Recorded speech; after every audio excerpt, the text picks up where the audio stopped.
As a game series, Pokemon has never quite been replicated in its decades-long run. While there are plenty of franchises that follow similar concepts, and plenty of Digimon fans will happily sit you down for 7 hours to explain that their little dragons and beasties are better than Nintendo's little dragons and beasties, it goes almost without saying that the Electric Mouse and his empire is one that has no rival. However, the fact that no game series has ever quite managed to compare to the Pokemon games in terms of its reputation doesn't mean that there aren't projects that are comparable, or arguably on par with, the world's favourite monster-capturing franchise. While Digimon is the main name people can cite as a Pokemon-esque series, there's a lot of other titles that delve into this territory, from more well-known series like Persona or Yokai Watch to less well-known series like Monster Rancher, Spectrobes, or newer indie releases like Cassette or Ooblets. There's even Robopon, a relatively unknown line in Europe and the US which has all its monsters be made via bestowing an unholy form of life to some funky AA batteries, which is so bizarre you just can't help but love it. However, one of the most interesting monster collecting battle series actually comes from a series that is already massively famous and successful in its own right. It's just that people don't know about its Pokemon-esque spin-off line. This is none other than Dragon Quest, a series that has truly made its mark on the video game world, with Square Enix announcing in June 2023 that the series had overall sold 88 million units. With Dragon Quest's enormous success and history behind it, it seems wild that a concept as exciting as Pokemon, but with monsters from another wildly popular game series, isn't one that's captured the minds and hearts of the general market. But as anyone who's played or seen Final Fantasy's kart racing, battle royale, and typing games can attest, the biggest franchises tend to have corners that people don't know about, and will be hard-pressed to guess exist, which may explain the weird position of the Dragon Quest Monsters game line. Funnily enough, this isn't a case of the Dragon Quest Monster series simply being too new for the general public to have caught on to its existence. The first Dragon Quest Monster game, initially known as Dragon Warrior Monsters in US releases because of copyright concerns, released in 1998, meaning the series is old enough to vote, drink, and have an existential crisis about the housing market. In the time between then and now, there's been 7 new games in the series, and 7 remakes, or repackagings of the games, which I would love to be snarky about, but I actually love the 3DS remakes, and how they bring the originals back to a new audience. Though I know this will make me mega Satan to some people, so I can only apologise for my grave crimes. If you've remembered the title and wondered which of these gems is getting the special limelight, I can reveal it is Dragon Quest Monster, The Dark Prince, the newest of the roster, which came out on December 1st, 2023, which, painfully, I know because I went out to buy it in store on release day, and ended up roaming around like a moron until I found it in an Argos of all places, because I forgot buying a physical copy of games in person now is like looking for the Holy Grail, after consuming 7 metric kilos of illicit substances. Which is to say, you might think you found it, but you probably haven't. I decided to focus on Dragon Quest Monster The Dark Prince because it's arguably the best of the series, especially when showing its potential, because it's my favourite of them, and also because whenever I say the name of the likes of Dragon Quest Monster Joker 2, for some reason, specifically the way I say it, makes me feel like I've just thrown a bunch of random words into a sack, though I think this is definitely a personal skill issue. Now, I should come out of the gate and say I know The Dark Prince isn't, like, entirely unheard of globally, partially because Dragon Quest is just that big, and partially because in January 2024 it was reported that the game had sold 1 million copies worldwide. So I want to be very clear that I'm not trying to pretend that only me and 3 people have heard of the game. However, I saw barely anything promoting the game before it came out, and indeed only knew myself that it had because I kept semi-obsessive tabs on its release date.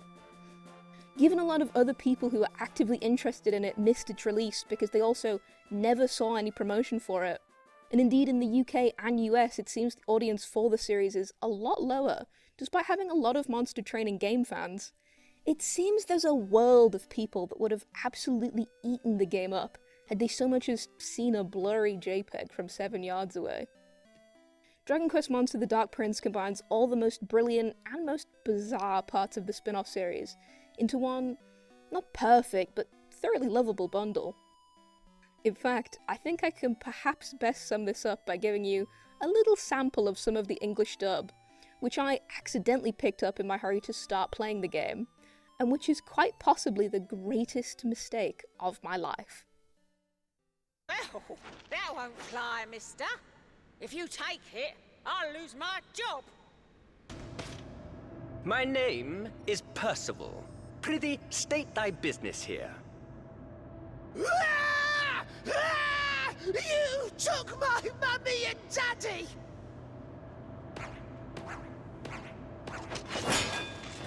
Give yourselves a warm welcome, everyone! All together now! Felicity to the affinity! Felicity to the affinity! Let's do it right tonight! Sound team, cue the music! It's time for festivity! Trinity, Trinity, we've got an affinity! Find our divinity and we're in the vicinity! There's something about giving a range of cryptids and creatures a series of homely British accents that simply can't not be charming, and the story of the Dark Prince really mirrors this but undeniably endearing approach. Where Pokemon tends to put you in a cozily familiar but somewhat repetitive opening, generally showing that you are a small child who is almost immediately given a dangerous and often fire-breathing animal to politely kick them out of their family house, and eventually fight God, the Dark Prince gives you a bit more to chew on from out of the gate. The game immediately starts off by introducing you to the half-monster, half-human protagonist of the game, Sorrow, who may also be known by whatever nickname you picked as a child and have clung to for the many years beyond that if you play these games like I do. However, if you do go with the regular name, I feel obliged to add the disclaimer that I have seen an equal amount of people say it's Sorrow, like sorrow, or Pizarro, so you don't have to also Google the ever-loving hell out of it and find Dragon Quest Heroes goes with Sorrow, after I don't want to talk about how long. We learn a series of important things about Sorrow in quick succession in this opening. That he looks sort of like Sephiroth, and this never changes. That he's well-intentioned to the point of risking his life to save others at approximately 12 years old, and that he's taking care of his very sick mother, who passes in true protagonist fashion in the first 10 minutes of the game. Oh, and that his dad is actual Mega Satan, as he's the king of monsters, and seemingly a pretty brutal one. Shortly after attempting a teen revenge quest for his mother goes exactly as wrong as the matchup of sweet little elf child versus man who looks like a ripped, bald demon Gandalf will go, King Randolpho curses his son to not be able to fight monsters, in order to justify why you eventually raise a team of monsters, instead of just using your seemingly already solid sword skills, and the game unfolds with a final boss very clearly in sight from there. It's not the most groundbreaking story or the most unheard of characters, but the fact we're playing with such well-established fantasy story aspects works pretty well here, and helps all the characters immediately be familiar for the player, from the smallest side character to figures like the Palpatine-sounding secondary villain. No, no, no, no! When a kindly old man speaks kindly towards you at the start of the game, the tropes being used mean that you can almost immediately assume he's your mentor figure, well before his pterodactyl saves your life when Randolpho's forces come to visit your town. After this, you finally get your first monster, which is done in a neat way by giving you a little mini personality test, somewhat akin to Pokemon Mystery Dungeon's opening, in order to pick which starter critter is the best fit for you. That said, the personality test aspect here tends to feel a little bit accidentally insulting, as I'm not sure what someone has to think about your personality to select living onion creature for your perfect companion, or other flattering starter picks like ominous mud puppet, or unhinged cucumber man. We are then whisked off into learning how to become a monster tamer, with the series managing to replicate that great Pokemon tradition of never touching upon how weird it is to send a youth off into the wilderness to face dragons or whatever, armed with only his pet fantasy mouse. or pet fantasy onion in this case. That said, the series does a lot different to Pokemon, which is immediately made clear by the way you recruit new members to your party. Dragon Quest Monsters makes you more likely or less likely to recruit enemies based on your own team's power, scaling up or down depending on how strong the opponent you're facing is, and whether you've taken down the boss of that specific area.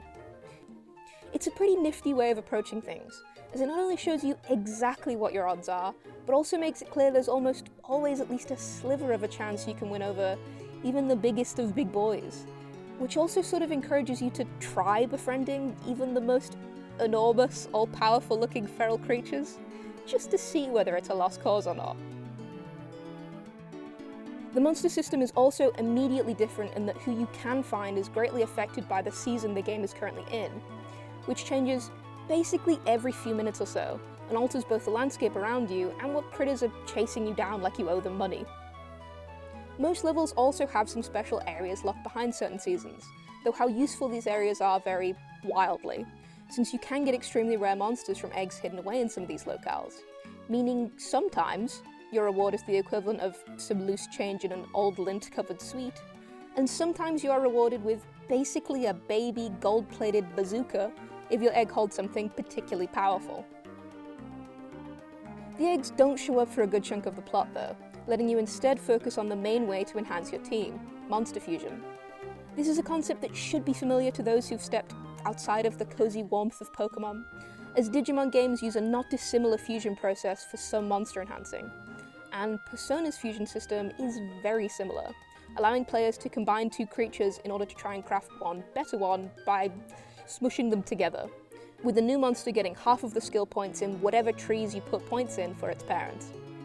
The nice strategic thing about the Dark Prince's approach, though, is that each monster you get also has a series of up to 3 different ability trees, meaning that when you combine 2 monsters into one, you have to decide which 3 trees out of 6 you want for your guy. This adds a fun extra layer to every combination, and also means you can do silly stuff, like giving your scariest monster all caring healing abilities, or giving a cute monster skills more or less titled Serial Killer Hatchet Attack. For the first hour or so though, things are even simpler, and it's just you, a bunch of slimes and skeletons, and the Dark Prince introducing you to its world, and how you'll generally interact with it, i.e. via a series of increasingly elaborate boss fights that should come as a surprise to precisely no one, but also via a series of monster fight tournaments. I'm partially bringing this up to mention that the tournaments you have to take part in throughout the story are fully voice acted, in a way that goes way harder than it needs to. And his opponent is Potty, oozy, pudding-like and stodgy. The indomitable Gooey Louie! Hey, one category S! Oh, it's almost too much. I need a moment. Okay. A legend is born. No longer the mega brawler of mystery. Now he's the new reigning champion! Now, on with the first match. Let's brawl! But I'm also talking about them because they're an interesting, different way you have to think about the game, since many of these tournaments aren't skippable and don't let you pick the specific moves your party use, instead working via a series of vibe checks you can give your squad, tell them whether they should be going all out violently or hyping one another up to make sure their laser beams are on point. This is also where you meet the second main character of the game, and sort of your obligatory love interest, Rose, who you encounter in a perfect little romance plot premise that sees her being offered as the reward of one of the tournaments. The full implications really aren't gone into here, but the shorthand is that she was absolutely about to be sold into slavery, because her tears turn into rubies. And our solution is to then lock her in our tower instead, which all has a lot of implications. While you do eventually start letting her come outside with you, none of this really seems to bug Rose on the plus side. She's almost painfully ride or die with you from literally the absolute first moment you meet. Naturally, as the other lead character of the game, it makes sense it wants you to like her straight away, but the fact her response to you saying you will war against humanity is to generally just say, no, that makes me sad. And to still hang out with you all the same is perhaps a little telling when it comes to her intense level of chill. With Rose introduced, it's probably time to mention the other reason the Dark Prince is especially noteworthy, and why it should prove more familiar to those aware of the larger series. In Dragon Quest Monster the Dark Prince, Sorrow is emo and brooding, but also the protagonist of the story, and thus it seems clear he will have a heroic ending if nothing else. Interestingly, in Dragon Quest IV, our protagonist Sorrow is a key villain in the game's story, and crops up in a few others as enemy and ally alike. Despite being a major villain in Dragon Quest IV, after finishing the games and the remakes, you can recruit him as a member of your party, and he goes relatively quickly from Sorrow the Manslayer to Sorrow the quite chill with man, actually. Which may explain why the events of the Dark Prince appear to be a less villainous version of his story, told from his perspective. It's especially funny, since while I'm not a huge Dragon Quest buff, this does seem to involve a fair few retcons, like another villain setting up a hilarious misunderstanding where it looks as though Sorrow was trying to destroy a village to one of the mainline Dragon Quest heroes. It's a weird middle line, since the worst parts of Sorrow's own story are softened, but because they can't revamp his story entirely, or simply know it'd be especially weird for Dyed-on-the-Wool fans, he does still want to wipe out humanity, at more than a few different points of the story, and this is entirely shown to be a bad thing. Don't get me wrong, it's a really fun story twist, especially for those with a wider understanding of the world. But whichever game you first play, the second is sure to feel like it's rewriting history. And it feels a little bit like if Darth Vader had just started hanging out with Luke-hearted Leia after the end of the original Star Wars trilogy. The Dark Prince's own main trio is rounded out shortly after your first tournament or so via the beautifully named Toil and Trouble, whose actual real name I had to double check like 5 times writing the script for this video, because I just kept calling him that guy who looks like Tintin with a hat so often that I genuinely couldn't remember if I was getting his real, official name right. The point at which Toylan joins the game is the point your actions start to look especially evil, too, since you as the player get repeated yes or no opportunities to back out of the quest to do genocide, and regardless of what you pick, Sorrow commits to killing countless innocent people, which makes it feel more like you thought about your choice and said, nah, we're killing off every human to avenge my human mother. On the plus side, anyone who's still upset that Pokemon never gave you the chance to play as Team Rocket, even though they do that fake-out offer in the early games, should basically know that this is their dream game, since that's almost the entire plot of the game to some degree, right up until the final third of the story. From the earlier point of Toylan's introduction, however, the game's gym leader-esque tier system becomes transparent, as you unlock several circles of monsterdom which all have big hitters you need to beat. Each of these circles has 3 levels, lower, middle, and upper, with the next echelon being unlocked when you've taken down all of the bosses on one level. This does mean the game has roughly double the bosses of your average Pokemon game, but it's balanced out by the fact that there aren't really random trainers, as the only other monster tamers you fight are in the tourneys themselves.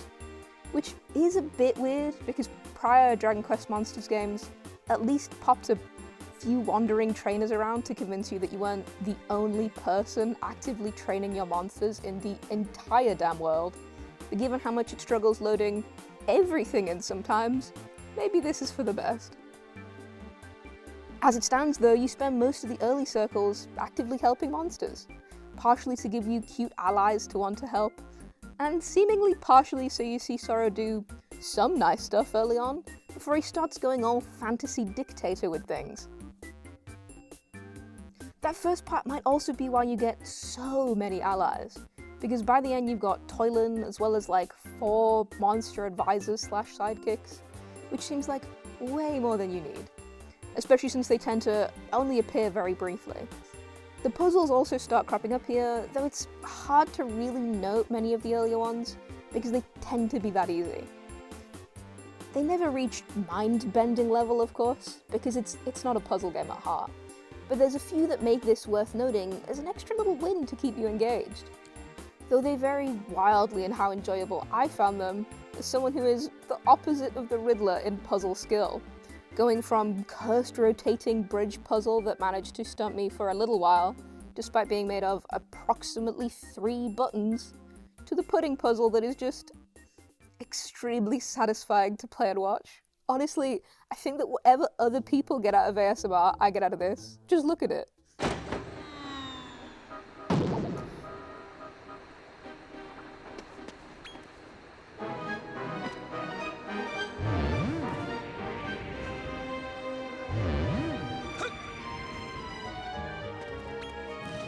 But it's not all pudding and me screaming at bridges, however, as the plot quickly also picks up along the way here.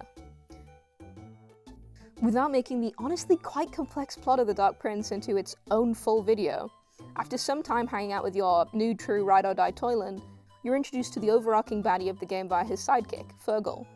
Though Sorrow isn't supposed to know it at the time, Fergal is working for Amon, who is attempting to use Sorrow's desire for revenge so that Amon himself can ascend the throne when Sorrow kills his own father. It's not exactly subtle either, as the first we see of Amon is the character literally wringing his own hands evilly as his, I don't know, energy projection or whatever appears. The game is a bit heavy-handed with this kind of plot stuff, as it shortly after introduces a character who clearly looks like he is related to you, and then waits hours to reveal that he's your brother, despite the fact that most people could have just guessed that by looking at the guy next to your character for like 5 seconds. In order to gain power as per Amon's advice, you obtain the Secret of Evolution, which worryingly appears to also reveal that monsters can evolve into humans. It's not like a focal story feature, but I do want to note how absolutely hog wild this is, and how much it's not treated like a colossal mind that it is. Because if Pokemon suddenly revealed that your Apom could turn into a human person, and that you'd been subjugating them for battle instead of doing this, I feel like the franchise would enter a fandom war the likes of which had never been seen. Oh, you also released the Devil here, for the record, like the actual Lord of the Underworld, or rather, S-Dark, who the Dragon Quest IV heroes then have to defeat. This is when the dark in the Dark Prince starts to come out, as you unleash a colossal horror on the world and then go to your now collected monster squad to declare war on humanity. Awkwardly, it's at this moment Dragon Quest IV and the Dark Prince crosses over, as you see the actual real heroes collected, having beaten the boss you just created for them. But this is focused on for all of 7 seconds, as the game now needs to justify your final turn to villainy, and does so by having Rose be kidnapped by humans, and then killed by genuinely actually 2 punches, all while you remain unaware until too late, because Amon placed a duplicate Rose, who's actually a monster in disguise, in her place. This leads Sorrow to turn into his monster self, which you also see in Dragon Quest IV, and which you can get in the Dragon Quest Monster games, by using the Secret of Evolution on himself, despite Rose's literal dying wish to be that he didn't do that exact thing. Your player character turning into a nightmarish Lovecraftian beast would be where this story actually ends, were it not for the return appearance of the game's true ride-or-die character. That of none other than the definitely not Tintin Toyland Trouble. Despite knowing you are literally planning to wipe him and every other human off the face of the earth, and splitting ways with you now hours of gameplay before this, Toyland returns to warn you about the doppelganger Rose. And then when you don't listen, uses a magical device you stole to turn back time itself in order to let you try and make the choice again. I know it's a justification for the game having weird crossover stuff, so you can have been the monster form for a moment without having necessarily been the monster in the timeline you're actively playing in. But can we just for a moment appreciate the level of friendship on display in this sequence? After turning back time, you get to save Rose and make up for the error of your ways, which includes fighting Amon. In a reveal I'm frankly still a little upset about, Amon also just casually notes he's been secretly having you kill off the rest of Elfkind by having you wipe out a bunch of stone golems, who are apparently cursed elves. After Amon's death, you then meet the Queen of the Ancient Elves, who is an absolutely giant woman that does a little dancey dance to turn back time so you can go and fight and kill your dad. Because I suppose why not, really? Unfortunately, it turns out Randolpho has himself discovered the secret of evolution and unlocked his own version of it, which doesn't involve having to turn yourself into an unhinged Lovecraftian horror until phase 2 of the fight, because of course the worst version was just something that we had to deal with. First though, you have to take out Randolpho's 4 generals, who are, let it be known, canonically called the Quad Squad. Yes, they are the Elite Four for the game, to continue the Pokemon metaphor. If I could have not killed these guys, I surely would have, because they're quite possibly my favourite characters in the entire game. Lord Randolpho's second son. Well, I am Sir Beef Drake. I knew then that we were destined to cross swords. The prodigal prince returns. They call me Sir Galahad, Marquis of Mayhem. I am Lady Venezia, Duchess of Deception. One of the Quad Squad. In this final section of the game, the actual main hero from Dragon Quest IV, Solo, comes in to help out with the rest of the game's heroes. And all of your monster allies come to enter the fray as well, underlining what a huge number of them there are. That said, this crew is not so useful that you don't have to fight another boss before you get to face your dear old dad. And Solo straight up tells you that he will kill you at some point, just to make sure everyone's on the same page. Perhaps people more acquainted with the tropes of Dragon Quest may have been able to guess this ending, but given just how much build-up and training you've had to undergo to get to this final fight with Randolpho, and his transformation into an honestly pretty Dark Souls-looking second form, I truly expected that we'd cut him down after, and go from there. However, Sorrow doesn't kill Randolpho when he gets the chance here, and leaves the throne rather than take it for himself and continue the cycle he seems to have learned he's a part of. Admittedly, Randolpho still seemingly dies after you leave, but it's a pretty significant note to end things on, and one that makes the previous comparison to Pokemon all the more poignant, as you get the offer to become the big champion, but turn it down to stay true to yourself. Okay, so there is also a post-game storyline where your formerly dead brother takes you out for a day trip to go fight another version of Dragon Quest's Hades, battle with then basically Lucifer, or rather Azabel, who created all the biggest enemies you face in the game and is repeatedly said to be responsible for pretty much all of the overarching bad stuff dealt with in the plot, and then fight your brother, since he's basically your constant rival at this point, one last time, and then the game is fully finished. That said, this is less story-based, and more seemingly a bit of an excuse to give you a bunch of epic fights with your post-game team.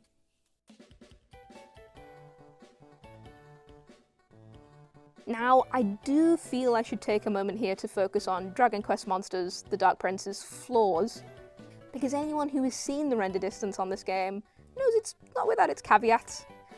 And I don't want it to sound like I've got too lost in the sauce of merging dragons together with all the grace of a child smushing 2 Lego figures together to make them kiss.